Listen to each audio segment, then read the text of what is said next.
വസു ചന്ദനം. രചന ഷംസീന ഫിറോസ്. അവതരണം ഷാഹുൽ മലയിൽ. Editing Faisal CM Nooncheri.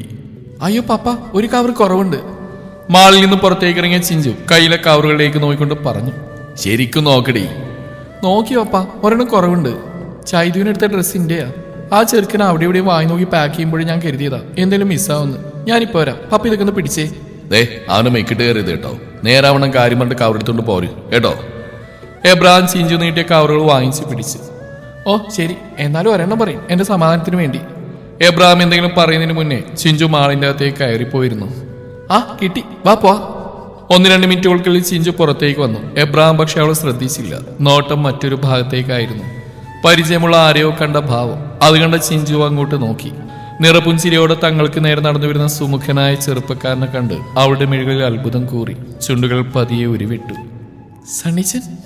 എന്താ സർ പരിചയമില്ലാത്ത പോലെ? ഇത്ര പെട്ടെന്ന് മറന്നുപോയോ? സണ്ണി നിറഞ്ഞ പുഞ്ചിരിയോടെ അബ്രാമിനോട് ചോദിച്ചു. ഏയ്, 18 തന്നെ അല്ലേ നോക്കിയതാ. തനിക്ക് മാറ്റമുണ്ട്. പഴയതിനേക്കാളൊന്ന് തടിച്ചു, ഒന്നുകൂടി ഭംഗി വെച്ചു. എബ്രാം പറഞ്ഞു. മറുപടിയായി സണ്ണി ചിരിച്ചു. എഡ്വിനോ? ചിഞ്ചുവിന്റെ മുഖം സംശയത്താൽ ചുളിഞ്ഞു. അല്ല, എന്താ ഇവിടെ പർച്ചേസിംഗ് ആണോ? ഒരുപാട് നാളായില്ലേ നമ്മൾ കണ്ടിട്ട്. അതെ സാർ, ഞാൻ ഈ അടുത്തിടവരും തോമസ് ഡോക്ടറോട് സാറിന് അന്വേഷിച്ചിരുന്നു. അപ്പൊ അറിയാൻ കഴിഞ്ഞു സാർ ഒരു ന്യൂ കേസ് സംബന്ധമായിട്ട് പുറത്താണെന്ന്. എഡിനിപ്പോഴും കിംസിൽ തന്നെയാണോ വർക്ക് ചെയ്യുന്നത്? അതെ സാർ. താൻ എന്താണ് ഒരുമാതിരി പോലീസ് ഓഫീസറോട് സംസാരിക്കുന്ന പോലെ? ഇനി ഈ സാർ വിളി നിർത്താനായില്ല തനിക്ക്. പണ്ടേ പറഞ്ഞിട്ടുള്ളതേ ഞാനിത് ഒഴിവാക്കാൻ. സാറിനെ പോലെ ഒരാളെങ്ങനെയാ എത്ര തിരുത്താൻ ശ്രമിച്ചാലും ശീലിച്ച് അതേപടി പുറത്തേക്ക് വരും. അത്രയ്ക്കുണ്ട് ഈ മനസ്സിൽ അങ്ങനെയുള്ള ബഹുമാനം മാത്രമല്ല കേട്ടോ, സ്നേഹം കടപ്പാടൊക്കെ. ഏയ്, താൻ എന്താടോ ഇങ്ങനെ? ഇപ്പോഴും ആ പഴയ സ്വഭാവത്തിന് മാറ്റമൊന്നുമില്ലാതെ. എന്ത് കടപ്പാടാണ് എഡീന് എന്നോടുള്ളത്? ഒരു ഡോക്ടർ എന്ന നിലയിൽ ഞാൻ എൻ്റെ ഡ്യൂട്ടി ചെയ്തു, അത്രയല്ലേ ഉള്ളൂ. അതിന് താനിങ്ങനെ വലിയ വലിയ പദങ്ങൾ കൊണ്ട് വ്യാഖ്യാനിക്കാതെ പിന്നെ തൻ്റെ സാറെന്നുള്ള വിളി. അങ്ങനെയാണെങ്കിൽ ഞാനും തന്നെ സാറെന്ന് വിളിക്കാം. എന്നോളല്ലെങ്കിലും എന്നേക്കാൾ കഴിവുള്ള ഡോക്ടറല്ലേ. ഒട്ടനവധി വർഷങ്ങളുടെ എക്സ്പീരിയൻസ് ഉള്ള ഡോക്ടേഴ്സ് വരെ കൈയൊഴിഞ്ഞ കേസുകളിൽ കൈപുണ്യം തെളിയിച്ച ആളാ താൻ. ആ താൻ തന്നെ വേണം എന്നെ ഇത്രയും ബഹുമാനിക്കാൻ. എബ്രാഹിം ചിരിയോടെ പറഞ്ഞു. അത് കേട്ട് സണ്ണിയും ചിരിച്ചു. ഡോക്ടറോ? ഇവനോ? അത് ഇത്രയും പേരിട്ട ഡോക്ടർ? എല്ലാം കണ്ണും കേട്ട് ചിഞ്ചുവിന്റെ ഫിലമെന്റ് അടിച്ചു പോയിരുന്നു. അവൻ പൊട്ടന ആട്ടം കാണുന്ന പോലെ അവരുടെ സംസാരം ശ്രവിച്ചുകൊണ്ടിരുന്നു. ആ, പരിചയപ്പെടുത്തിയില്ലല്ലോ. ഇതാണ് എൻ്റെ ഏക സന്തതി ചഞ്ചല. ഒന്നിനെ ധാരാളം. സൽപുത്രിയാ ഈ പപ്പ. അതിനകത്തന്നെ ഇങ്ങനെ നോട്ടം കൊണ്ടുപോലും കടാക്ഷിക്കാറില്ല. അപ്പോഴാ ഉള്ള വില കൂടെ കളഞ്ഞു കുടിക്കുന്നു.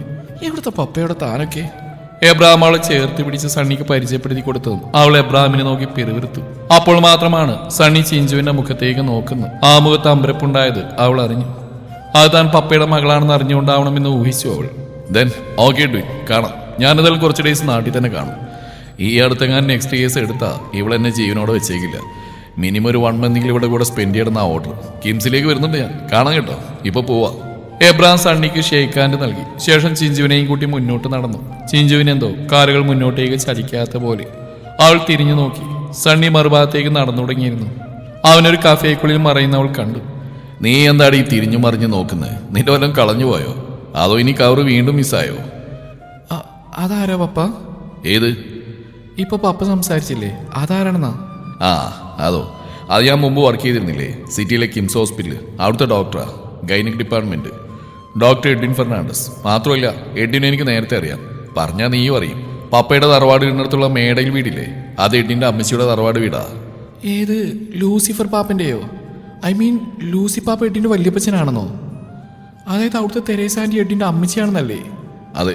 പക്ഷെ മോൾക്ക് തെരേസ അറിയോ? ഉവ്, ഞാൻ 2-3 പ്രാവശ്യം കണ്ടിട്ടുണ്ട്. ഇപ്പോഴൊന്നല്ല, കുറെ മുന്നേ. ഒരുപാട് വർഷമായി കാണും. ഞാൻ എപ്പോൾ പോയാലും വല്യമ്മച്ചി പറയും അടുത്ത വീട്ടിലെ തെരേസാന്റിയെ പറ്റി. അങ്ങനെ തെരേസാന്റി അവിടെ വീട്ടിൽ വന്ന ഒരു ദിവസം വല്യമ്മച്ചി എന്നെ കൂട്ടി അവിടേക്ക് പോയിരുന്നു. തെരേസയുടെ വീടാ അവിടെ. അവള് പക്ഷെ വിവാഹം കഴിച്ചത് ഇവിടെ സിറ്റിയിലേക്കാ. പക്ഷെ പപ്പ ഒരു കാര്യം, പപ്പ ഇപ്പൊ അയാളെ എഡ്വിനെന്നല്ലേ വിളിച്ച് എന്നോട് പറഞ്ഞു. അപ്പൊ സണ്ണിയോ? ഞാനറിയുന്ന അയാളുടെ പേര് സണ്ണിന്നാ. സംശയം തീർക്കാനാ ഞാൻ പപ്പയുടെ ധാരണ ചോദിച്ചത്. എനിക്കാണ് നേരത്തെ അറിയാം. ഞാനൊന്ന് ജ്യോതിയുടെ എൻഗേജ്മെന്റിന് പോയിരുന്നത് പറഞ്ഞില്ലേ, അവിടെ വെച്ച് കണ്ടിരുന്നു. ജ്യോതിയുടെ ബ്രദർ ജിതിന്റെ ഫ്രണ്ടാണ് അയാള്.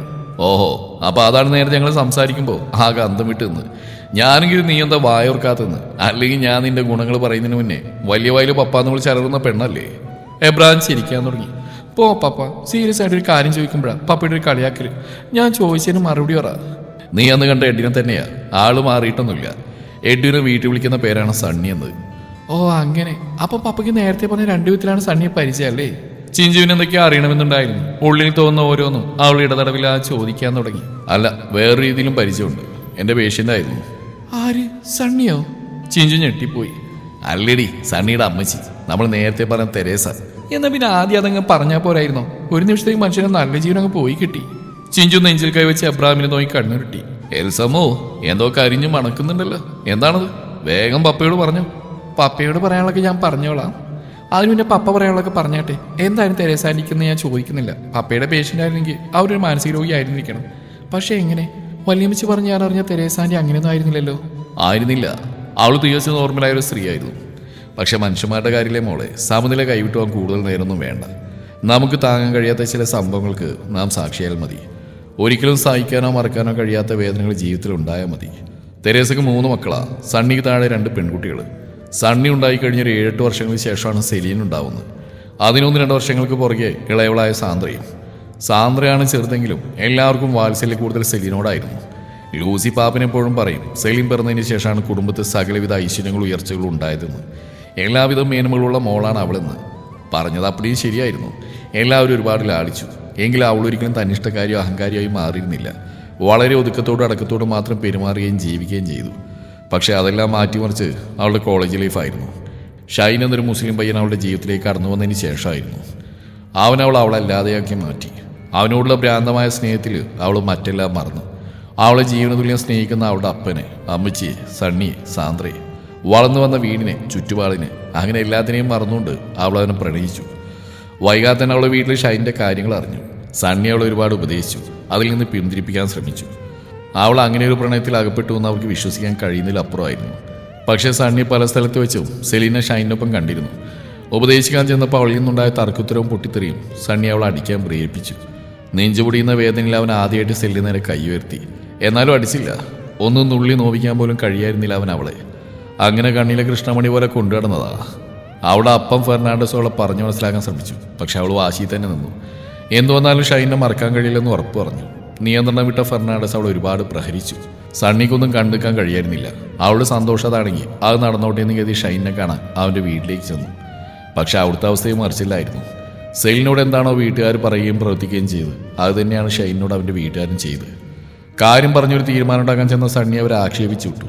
ഷൈൻ ഒരു വാക്കുപോലും പ്രതികരിച്ചില്ല. ഒരു നോക്കൂത്തിയായി നിന്നു. അതിലൂടെ സണ്ണി ഉറപ്പിച്ചു സെലിനോട് അവന് തോന്നിയ വെറും നേരമ്പോക്ക് മാത്രമാണെന്ന്.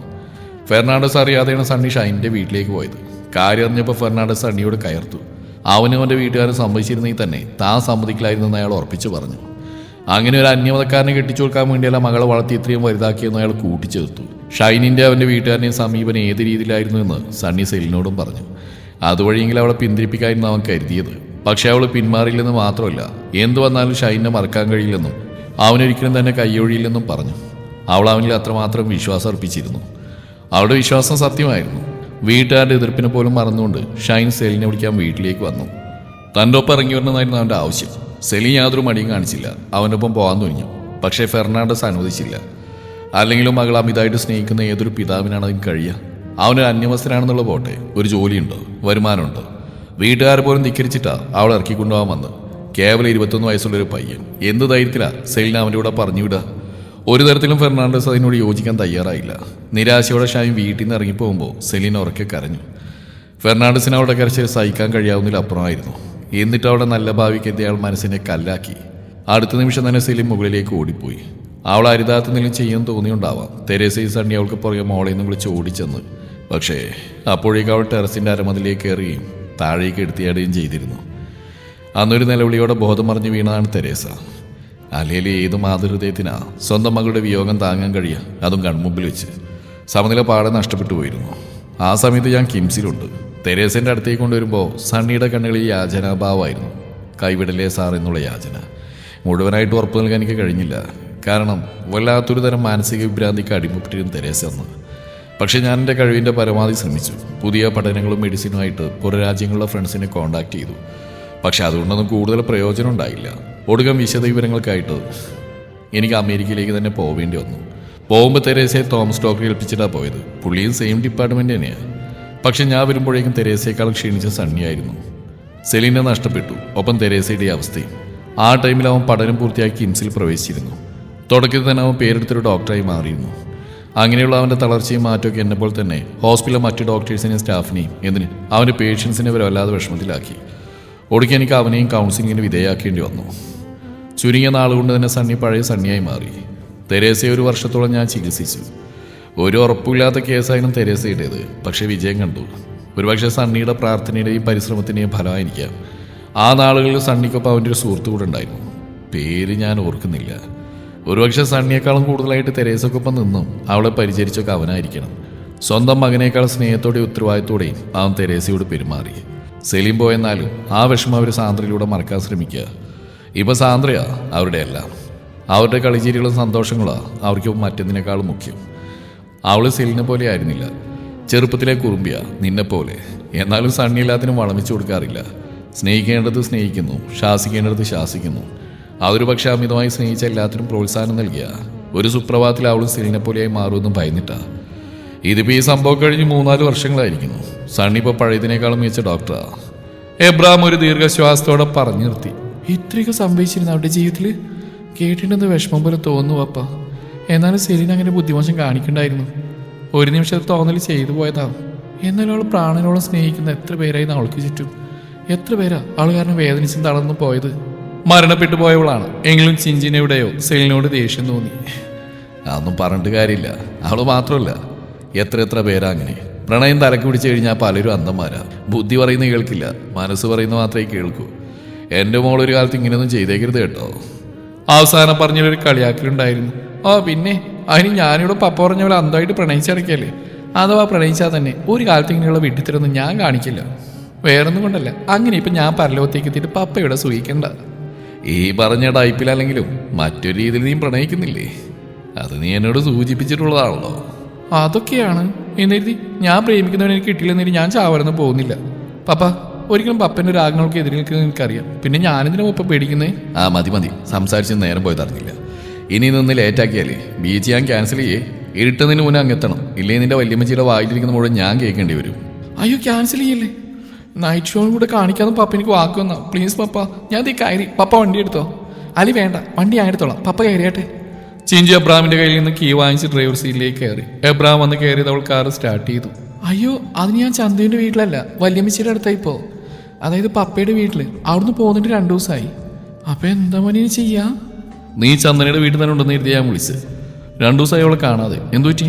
ക്ലാസ്സിൽ അവൾക്ക് ഇന്നലെ ലാസ്റ്റ് എക്സാം ആയിരുന്നു. ഉച്ചയ്ക്ക് കഴിഞ്ഞാണ്. ഇനി ലീവ് എടുത്തു. രാവിലെ വിളിച്ചപ്പോൾ വയ്യ പോകുന്നില്ല എന്ന് പറഞ്ഞിരുന്നു. വയ്യേ? എന്തു പറ്റി? വസുവിന്റെ ശബ്ദത്തിൽ ആദ്യ കലർന്നിരുന്നു. അങ്ങനെ ഇപ്പം എല്ലാ അസുഖം നിങ്ങളോട് പറയാൻ പറ്റുമോ? പറയാൻ പറ്റാത്ത എന്താ അസുഖം അവൾക്കുള്ളത്? ഉണ്ടായിരുന്ന ഇത്തിരി ആശ്വാസം കൂടി നഷ്ടപ്പെട്ടതായി തോന്നി അവന്. അതൊക്കെയുണ്ട്, നിങ്ങൾ അവളോട് തന്നെ ചോദിച്ചാൽ മതി. ശരി, ഞാൻ അവളോട് തന്നെ ചോദിച്ചോളാം. നീ ഞാൻ പറഞ്ഞ നേരത്തിന് തീരുമാനം ഉണ്ടായിത്താ. ഇതിലിപ്പോൾ ഞാനെന്ത് തീരുമാനം ഉണ്ടാക്കാനാ? ഞാൻ അവിടെയായി നീ വാതിൽ തുറന്നു തന്നേനെ. ഇതിപ്പോൾ ഇവിടുന്ന് എങ്ങനെയാ? അതൊന്നും എനിക്കറിയണ്ട. എനിക്ക് വേണ്ട ഹെൽപ്പൊക്കെ ചെയ്താൽ നീ വാക്കുന്ന. അല്ലാതെ തന്നെ അവൾ 2 ദിവസമായി കാണാതിൻ്റെ വീർപ്പുണ്ടല്ല. അതിൻ്റെ കൂടെ ഇപ്പോൾ അവൾക്ക് വയ്യെന്ന് കൂടെ നീ പറഞ്ഞില്ലേ പോത്തെ. അതുകൊണ്ട് എനിക്ക് അവൾ കാണാൻ സമാധാനം ഉണ്ടാവില്ല. എനിക്കിപ്പോൾ കാണണം. ഒന്ന് കണ്ടാൽ മതി. ഞാനൊന്നും ചെയ്യാനൊന്നും പോകുന്നില്ല നിന്റെ ചന്തുവിനെ. നിങ്ങളൊന്നും ചെയ്യില്ലാന്ന് എനിക്കറിയാം. അഥവാ ചെയ്താൽ തന്നെ നിങ്ങളെ പരലോകത്തേക്ക് അയക്കാനുള്ള വഴി എനിക്കറിയാം. ഞാനൊന്ന് ചൈതന്യനെ വിളിച്ചു നോക്കട്ടെ. ആളിൻ്റെ ടൈപ്പ് തന്നെയാ. ചന്തുവിനെ പോലെയല്ല, അതുകൊണ്ട് സഹായം പ്രതീക്ഷിക്കാം. പക്ഷെ അവളോട് കാര്യങ്ങളെല്ലാം പറയേണ്ടി വരും. സാരല്ല, അങ്ങനെയെങ്കിലും ചന്തുവിനൊരു മാറ്റം വന്നോട്ടെന്നേ അവളും കരുതിയേ ഉള്ളൂ. ഓക്കെ, നീ മെസ്സേജ് ചെയ്യും. അല്ല നീ ഇനിപ്പോഴും അടക്കം ക്ലാസ്സില്ല നിനക്ക്? ഒരാഴ്ചത്തേക്ക് ലീവ് എടുത്തു. വലിയമ്മച്ചിയുടെ ഓർഡറാ. ഇനി ഇവിടെ നേരെ ഫ്ലാറ്റിലേക്കായിരിക്കും. നീ എബ്രാം സാറിൻ്റെ മകളാണല്ലേ? വസു പെട്ടെന്ന് വന്ന ഓർമ്മയിൽ ചോദിച്ചു. അതെ, പപ്പയെ അറിയോ? എബ്രാം സാറിന് നേരത്തെ കണ്ട പരിചയമുണ്ട്. പക്ഷെ നീ അദ്ദേഹത്തിൻ്റെ മകളാണെന്ന് അറിയില്ലായിരുന്നു. ഇതിപ്പോൾ സണ്ണി പറഞ്ഞപ്പോഴാണ് അറിഞ്ഞ്.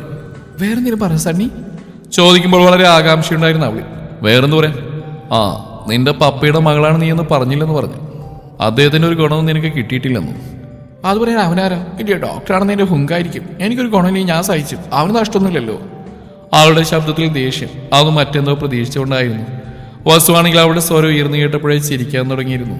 നിങ്ങൾക്കിപ്പോൾ ചന്തുവിനെ കാണണമല്ലേ? അതിനെൻ്റെ ഹെൽപ്പ് വേണമല്ലേ? ഇപ്പം ഹെൽപ്പ് തരാം ഞാൻ. വെച്ചിട്ട് പൊയ്ക്കവിടുന്ന്. അയ്യമോളെ ചതിക്കല്ലേ? അവനെന്തെങ്കിലും പറഞ്ഞത് നീ എന്നോട് ദേഷ്യപ്പെടുന്ന എന്തിനാ? അവനോട് ഞാൻ നല്ലപോലെ പറഞ്ഞിട്ടുണ്ട് നിന്റെ ഗുണങ്ങളെക്കുറിച്ച്. ചേട്ടൻ്റെ മോൾ ആരെക്കാളും നല്ലതല്ലേ? ആരൊക്കെ കുറ്റം പറഞ്ഞാലും മോളെ ഞാൻ കുറ്റം പറയുമോ? വേണ്ട, ഞാൻ ആദ്യമേ പറഞ്ഞിട്ടുള്ള ചന്തുവിനോട് ഒട്ടാൻ വേണ്ടി എന്നെ കൂടുതൽ പതിപ്പിക്കേണ്ടെന്ന്. എന്തായാലും വാക്കൊന്നും പോയില്ലേ, റിസ്ക് ആണ്. ഞാനൊന്ന് നോക്കട്ടെ. ചിന്തു കോള് ഡിസ്കണക്ട് ചെയ്തു. വാസു ഫോൺ കയ്യിൽ തന്നെ പിടിച്ചിരുന്നു. 3-4 മിനിറ്റുകൾക്കുള്ളിൽ ചിഞ്ചുവിന്റെ മെസ്സേജ് വന്നു. അവന്റെ മുഖത്ത് പുഞ്ചിരി ഉടർന്നു. ജാക്കറ്റും ബൈക്കിന്റെ കീയും എടുത്ത് വെളിയിലേക്ക് ഇറങ്ങി. കവളിലൂടെ എന്തോ ഇഴയുന്ന പോലെ തോന്നിയിട്ടാണ് ചന്ദനക്ക് ഉറക്കം മുറിഞ്ഞത്. അസഹനീയമായ വയറുവേദന കാരണം നേരത്തെ കയറി കിടന്നതാണ്. ഇപ്പോഴും നല്ല വേദനയും ക്ഷീണവുമുണ്ട്. പതിയെ ഒന്ന് കണ്ണു തുറന്ന് നോക്കി വീണ്ടും കണ്ണുകൾ അടച്ച് ഒരു വശത്തേക്ക് തിരിഞ്ഞു കിടന്നു. എന്തോ കണ്ണിലുടക്കിയ പോലെ അവൾ ചാടിപ്പിടഞ്ഞെണീറ്റു. മുന്നിൽ അവളെ തന്നെ നോക്കിയിരിക്കുന്ന വസു ഉറക്കെ നിലവിളിക്കാൻ വേണ്ടി വാ തുറന്നുവെങ്കിലും ശബ്ദം പുറത്തേക്ക് വന്നില്ല. അതിനു മുന്നേ അവൻ അവിടെ വാ പൊത്തിയിരുന്നു. എന്താ ഉദ്ദേശം? ശബ്ദം ഉണ്ടാക്കി എല്ലാവരും വിളിച്ചുണർത്താനാണോ? അറിയാലോ നിന്റെ അച്ഛനെ. പിന്നെ ഇവിടെ എന്തൊക്കെയാ സംഭവിക്കാന്ന് ഞാൻ പറഞ്ഞു തരണോ? അവളെന്തോ പറയാൻ ശ്രമിച്ചു, പക്ഷെ പറ്റുന്നില്ല. അത് താൻ വായ മൂടി പിടിച്ചിരിക്കുന്നതുകൊണ്ടാണെന്ന് അവന് മനസ്സിലായി. ഉടനെ കൈ പിൻവലിച്ചു. നിങ്ങൾ? അവൾ വാക്കുകൾക്കായി പ്രയാസപ്പെട്ടു. ആ ചുരുങ്ങിയ നിമിഷം കൊണ്ട് തന്നെ അവൾ തളർന്നു പോയിരുന്നു. എത്ര വട്ടം പറഞ്ഞു നിങ്ങളല്ലെന്ന്? എനിക്കൊരു പേരുണ്ട്, അത് വിളിക്കുക. ഓ, ചോദിക്കാൻ വിട്ടുപോയി. നിനക്കെന്റെ പേരറിയോ? അവളില്ലെന്ന് തലയാട്ടി. ഇല്ലേ? അവൻ ഭയപ്പെടുത്തി. അവളൊന്ന് വിറച്ചു. ഭയത്തോടെ വീണ്ടും ഇല്ലെന്ന് തലയാട്ടി. അപ്പോഴേക്കും ചെന്നിയിൽ നിന്നും കഴുത്തിൽ നിന്നും വിയർപ്പ് തുള്ളികൾ ഒലിച്ചിറങ്ങാൻ തുടങ്ങിയിരുന്നു. വസു ഒന്ന് ചിരിച്ചു. ശേഷം ഒന്നുകൂടെ അവിടെ അടുത്തേക്ക് നീങ്ങിയിരുന്നു. അവൾ അറിയാതെ തന്നെ പിന്നിലേക്ക് വലിഞ്ഞു. വസുദേവ്, അവൻ പറഞ്ഞു. അന്നേരമാണ് അവൾക്ക് മിനിയാന്ന് ചിഞ്ചു തന്നോട് സംസാരിക്കുമ്പോൾ ഇടയ്ക്കിടെ പറഞ്ഞ വസു എന്ന പേര് ഓർമ്മ വന്നു. ഇനി മറക്കോ? വസു ചോദിച്ചു. ഇല്ലെന്ന് തലയാട്ടിയല്ലാതെ വേറെ നിവൃത്തിയില്ലായിരുന്നു അവൾക്ക്. നിന്റെ അച്ഛനോട് പറഞ്ഞ് ഈ മുറിയിൽ ഒരു AC ഒപ്പിച്ചുകൂടെ? അതാവുമ്പോൾ നീ ഇങ്ങനെ വിയർത്ത് കുളിക്കില്ലല്ലോ. ചൂടുകൊണ്ടല്ല, പകരം ഭയം കൊണ്ടാണ് അവളിൽ വിയർപ്പ് രൂപപ്പെടുന്ന അവൻ അറിയാമായിരുന്നു. എന്നിട്ടും ചോദിച്ചു. അതവളുടെ മറുപടി എന്താണെന്ന് അറിയാൻ വേണ്ടിയായിരുന്നു. പക്ഷേ അവളൊന്നും മിണ്ടിയില്ല. അതൊക്കെ പോട്ടെ, എന്താ നീ ഇന്ന് കോളേജിലേക്ക് പോയിരുന്നു? നല്ല സുഖമില്ലായിരുന്നു. സുഖമില്ലെന്ന് പറഞ്ഞാൽ പനിയാണോ? ആളുടെ മുഖത്തും ശബ്ദത്തിന് നന്നേ ക്ഷീണം കണ്ടവൻ കൈ നീട്ടി അവളുടെ നെറ്റിൽ തൊട്ട് നോക്കാൻ ഒരുങ്ങി. പക്ഷെ അപ്പോഴേക്ക് അവൾ പിന്നിലേക്ക് നീങ്ങിയിരുന്നു. എന്താടി? പോകാമോ? ആരെങ്കിലും എണീറ്റ് വന്ന പ്രശ്നമാവും. എങ്ങനെയാ നിങ്ങൾ അകത്തേക്ക് വന്ന്? അവളിൽ വല്ലാത്ത ഭയം നിറഞ്ഞിരുന്നു. അതൊന്നും ചിന്തിച്ച് നീ തലവെക്കണ്ട. എന്തായാലും ഇതിനകത്തേക്ക് വരാൻ അറിഞ്ഞിട്ടുണ്ടെങ്കിൽ പോകാൻ എനിക്കറിയാം. ഇപ്പം ഞാൻ ചോദിച്ചുള്ള മറുപടി പറയും. എന്താ നിനക്ക്? നന്നായി ക്ഷീണമുണ്ടല്ലോ. അവന്റെ മുഖം ഗൗരവത്തിലേക്ക് മാറി. ഇല്ലെങ്കിൽ അവൾ വായ തുറക്കില്ലെന്ന് അവൻ അറിയാമായിരുന്നു. വയറുവേദനയാ? അതെന്തേ? വയറ്റിന് പിടിക്കാത്ത വല്ലതും കഴിച്ചോ നീ? അവളിൽ നിന്ന് തലയാട്ടി. പിന്നെ എന്താടി? നിനക്ക് വായോടൊന്നും പറയാൻ മേലേ? എന്ത് ചോദിച്ചാലും ഒരു തലകുലിക്കല്. പീരീഡ്സായി. അവന്റെ ശബ്ദം മുങ്ങിയതും അവൾ താനെ പറഞ്ഞുപോയി. ഇതാണോടി പറയാൻ പറ്റാത്തൊരു വലിയ അസുഖം. ഇത്രയും നേരം മനുഷ്യനോട് മുള്ളിമല നിന്ന് ശരിയാക്കി തരാടി നിന്നെ. അവൻ മനസ്സിൽ ചിഞ്ചുവിനെ നല്ലപോലെ തെറി വിളിച്ചു. മരുന്നൊന്നുമില്ലേ? ഒരു നിമിഷത്തെ മൗനത്തിന് ശേഷം ചോദിച്ചു.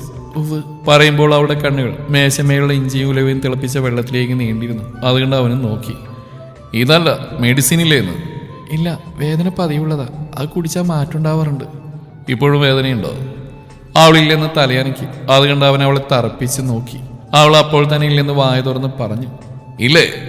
അവൻ ദേഷ്യപ്പെട്ട് ചോദിച്ചു. ഉണ്ട്, വേദനയുണ്ട്. എല്ലാം വായിന്ന് അറിയാതെ വീഴുന്നതാണ്. അവളുടെ പേടിച്ചറിഞ്ഞ മുഖഭാവം കണ്ട് അവൻ ചിരിച്ചു. ശരി, കിടന്നോ. അവൻ പറഞ്ഞുവെങ്കിലും അവൾ കിടക്കാൻ മടിച്ചു. കിടക്കാനല്ലേ പറഞ്ഞ്? എല്ലാം രണ്ടു വട്ടം പറയണം, എന്നാൽ മാത്രമേ നിനക്ക് അനുസരിക്കാൻ കഴിയുള്ളൂ അല്ലേ? വീണ്ടും ശബ്ദമുയർന്നു. അവൾ വേഗം ഒരു ഭാഗത്തേക്ക് കിടന്നു. ഇനി ഉറങ്ങിക്കോ. അവൻ കൈ നീട്ടി അവളുടെ തലയിൽ തലോടി. അവളുടെ കണ്ണുകൾ നിറഞ്ഞു തുളുമ്പി. തുടരും ഈ കഥയുടെ ബാക്കി ഭാഗം നാളെ ഇതേ സമയം.